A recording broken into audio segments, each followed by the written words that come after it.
Alright, magandang araw ho sa inyo lahat dyan, no? Update ho tayo dito sa Davao City, Duterte Country. So, alam niyo yung katagang parang napakalungkot mo naman, para namang Holy Week no? O minsan naman sa mga businesses na ginagamit sa mga nagtitinda, meron silang tinatawag naman na grabe ang tumal ng bintahan, parang parang Holy Week parang Biyernes Santo ang bintahan, apakatumal. So dito sa Davao City, ngayon lang napansin ko to, parang hindi na siya applicable, no? Yung ganong kasabihan, yung ganong idiomatic expression, or yung ganong expression, no, dito sa atin Filipinos lang, na yun nga, kapag matumal ang binta, dinaig pa daw ang Kwaresma, Holy Week o Biyernes Santo, ganun. Walang tao masyado. Pero dito sa Davao City, kahit pa kasi Holy Week dito, kahit pa Lenten Week, Lenten Season, Biyernes Santo, Sabado de Gloria, o ang tawag dyan, Black Saturday, no? So siya, madami pa rin tao, marami pa rin sasakyan. Oo, may mga maririnig ka pa rin ang ingay ng mga makina, no? Mga sasakyan, mga jeep, taxi, mga bus. Dami ng mga makikita sa daan, sa lansangan. Kita niya naman, di ba? May mga sasakyan pa rin, madami. Di ba dapat ganitong araw, tahimik, walang tao, di ba? Dapat nasa bahay lang. Pero kita mo mga tao dito ngayon, moderno na nga talaga tayo, no? Yung nakasanayan nating Davao City dati in the 90s, early 2000, na kapag ganitong panahon, napakatahimik, napakapayapa, napaka-silent, no, ng surrounding. Pero ngayon hindi na gano'n, no? Like nagiging na siya, medyo parang pabago, paiba ng paiba, no? Yung ma-observe natin every Lenten week, every Lenten season, Holy Week, gano'n, diba? May mga honi ng tawag dyan, ambulansya, diba?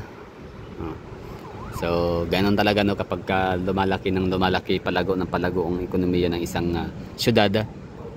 So di talaga may iwasan, no, na parang mawawala na yung dating itsura. Kasi dami kasing tao sa Davao na pumupunta dito. Dito naninirahan yung iba, dito nagtatrabaho, dito nagninegosyo. Yung iba dito na-assign. Pero dahil nga sa ganda ng Davao City, dahil sa napaka-peaceful dito, safe, kumbaga, no? So, nung na-assign lang sila dito sa kanilang trabaho, minabuti nilang dito na lang tumira ang kasamang pamilya nila. Kasi nakita nila na maraming shopping malls, maraming eskwelahan, universities. Pili ka lang, no? Malulula ka sa sobrang daming malulula ka, no? Sa sobrang daming universities dito sa Davao, daming mga colleges, private school, no, karamihan. So far isa pa lang ang sa Davao, ang university ng public school.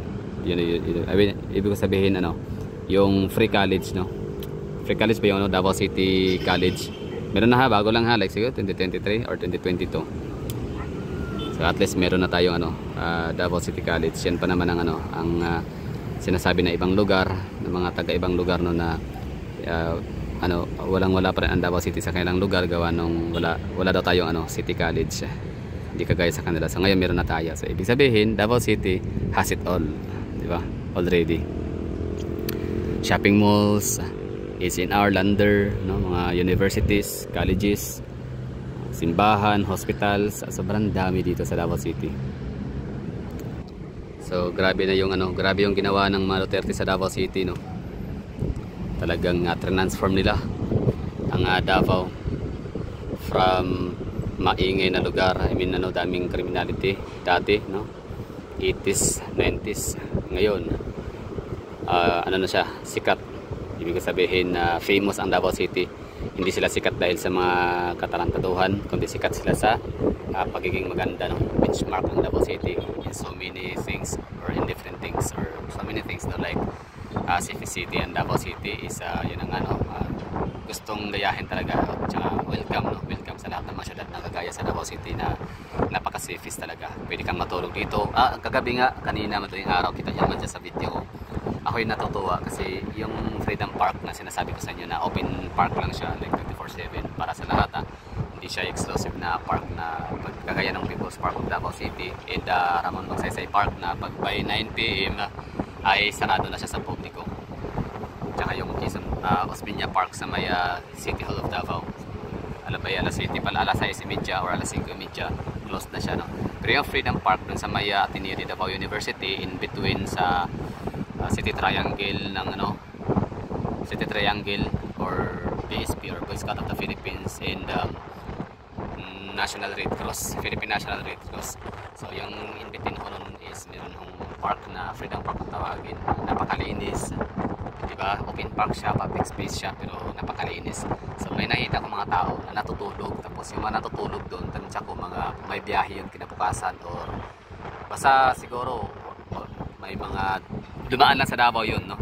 Napadaan lang sa Davao, tapos wala silang matitirhan or matutuluyan, o baka yung iba dyan naglaya, so ano pa man natawag doon. Basta siguro wala silang kakilala sa Davao City, or wala silang pang hotel, kaya doon sila natutulog, or meron silang pera siguro, pero mas pinili nila okay na pala matulog doon sa may Freedom Park. Presko na yung hangin, malinis naman, mabango, tsaka walang mga taong grasa.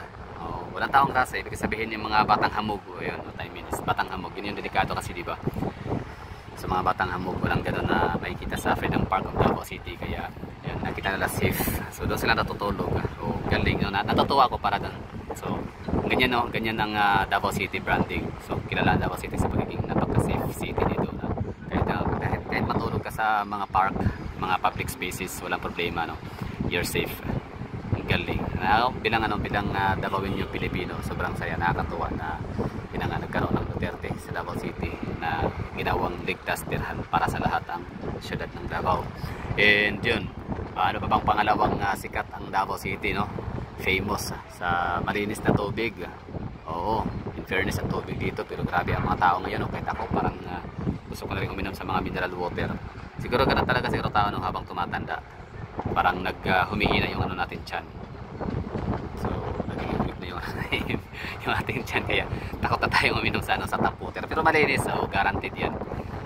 Malinis ang hangin, syempre. Air quality index ng Davao City is pasok pa rin siya sa standard para matawag na livable city ang isang syudad, dahil sa isa rin ng hangin, pagkakasigal ng linis. So kita niya naman, di ba, kahit pa marami ng dito mga establishments, maraming downtown area, pero ganda pa rin ang hangin.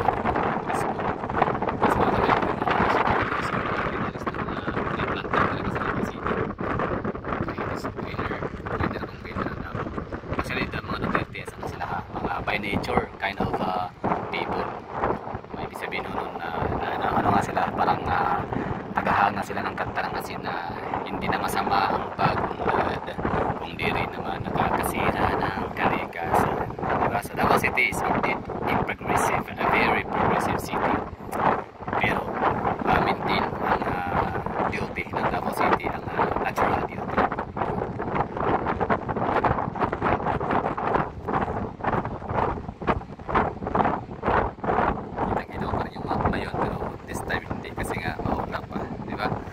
Davao City is no longer the city that we know in the 90s and early 2000. Kapag Holy Week, Lenten season ay napakatahimik. Ibig sabihin wala kang maririnig na ingay ng busina ng mga sasakyan. Pero this time wala na, no? Like kahit Sabado, Black Saturday, eto, dinig ko pa rin yung ingay ng mga sasakyan, mga bumabiyahe pa din. So yun lang siguro. Maraming thank you sa mga nanonood dyan. Sana ay nagustuhan ninyo yung aking munting palabas, yung ating munting update dito sa Davao City. So sitwasyon dito sa Davao City na we're no longer tawag nito, ganon ka peaceful, no, na syudad during Lenten season. Ibig sabihin hindi naman chaotic ang Davao, no? Hindi tayo chaotic, hindi siya magulo, kumbaga maiingay na talaga siya. Like almost wala na tayong pinagkaiba sa Metro Manila. Di ba, parating sa ingay. Siguro mas tahimik pa nga siguro ngayon ang no? Lansangan ng Manila kumpara sa Davao. Sa bagay, yan din naman talaga, no, ang Lenten Week, Holy Week is talaga yan. Hindi lahat ay ino-observe, pinapractice or ini-exercise ng mga Pilipino, kasi nga hindi lahat ay Roman Catholic / Christian. Yung iba ay nakisabay lang sa okasyon na syempre walang pasok, no? So long weekend, mapa-Musliman, mapa-Jehovah's Witnesses, Iglesia ni Cristo, o ano pa mga sikta, no, na hindi naniniwala sa pagkapako ni Jesucristo sa cross. So lahat yon, yung mga nabanggit ko na yon, na nasa ibang sikta. sumasabay na rin sila sa okasyon. Ibig sabihin, nakikibakasyon na rin sila. Siyempre, diba, sayang nga, sayang yung privilege na makawala ka sa iyong opisina, di ba? Buong buhay mo, opisina, whole year, almost whole year round. Nasa opisina ka, kasama ang mga boss, kasama ang mga tauhan, kasama ang mga kasama sa trabaho, no? Lalo yung iba, toxic pa. Toxic na mga katrabaho. O ano, so at least man lang, meron silang chance, opportunity na makapag-break. So that would be all. Thank you for watching. So this is Davao City.